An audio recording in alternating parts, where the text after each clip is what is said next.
I'm Amy Engelhard, the current state data steward who is hired through the Educational Technology Council, along with ITD, which is the Information Technology Department at the state that creates the State Longitudinal Data System for Education, which is the SLDS. My job is to travel around the state and do trainings and workshops to connect the use of the State Longitudinal Data System to educational settings and changing what we're doing with students and instruction. My main goal is to take the system and actually train teachers and educators to use it to change their instruction in a classroom so that students are being affected by the data that we are collecting.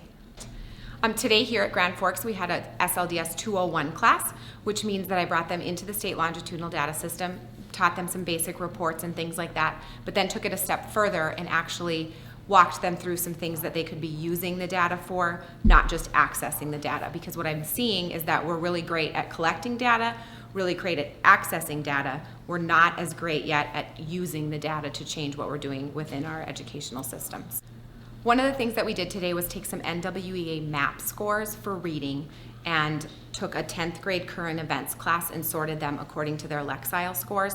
And what we found is that there was a wide range of kids' ability within their Lexile scores. Then I brought them out to a site that's called Newsela, which will do a sort of Lexile scores for news articles. And so we talked about how differentiated instruction doesn't always have to mean that you're putting kids in physical groups. Sometimes it can mean that you're still standing in front of the class teaching one lesson, but you have them working on things that are at their level. And Newsela is a great way to do that. And the SLDS allows you the ability to sort those kids into the different ranges that they need the resource to be at.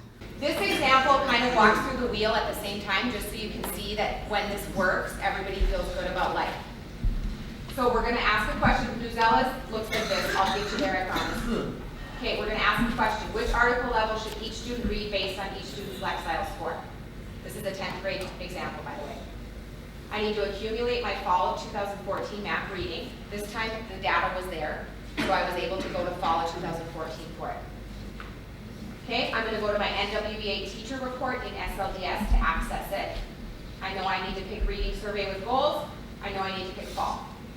Now I'm going to analyze it after I get it. NWEA teacher report, make sure my parameters are filled in right. Boom, here it is. So we need to analyze the data to do something with it. I'm going to sort it by their Lexile scores. Okay, so let's answer it. We have some groups that show up. These kids need a less than 670 Lexile. These kids need that article. These kids need that article. Boom and boom. Okay, so we're going to announce it out. We're going to Newsela. I want you to all go there with me right now. And look at right here.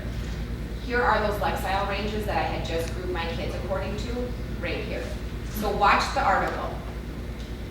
Okay, it's same. Title, picture, okay, watch the words.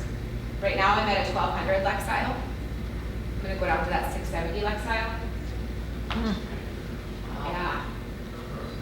Great tool, right? And then guess what you get to do is you get to apply it in your classroom. So did we just use the whole wheel? Yes, and don't you feel better about it then? Like, oh, we used our data. Okay. So that was just one example that we did today in our SLDS 201 class about how we can actually take the data that we collect and tie it to student learning that's happening in classrooms all over the state. One of the goals of all of my sessions of training for the State Longitudinal Data System are to help move people from feeling frustrated with data to being stuck in a data frustration mode into more of a data utopia mode where they feel great about the use of data and feel like they have a strong handle on being able to use it themselves. My personal passion with the State Longitudinal Data System is to make sure that whatever data we are collecting in our state and whatever data we are using in our state is actually affecting students in a positive manner.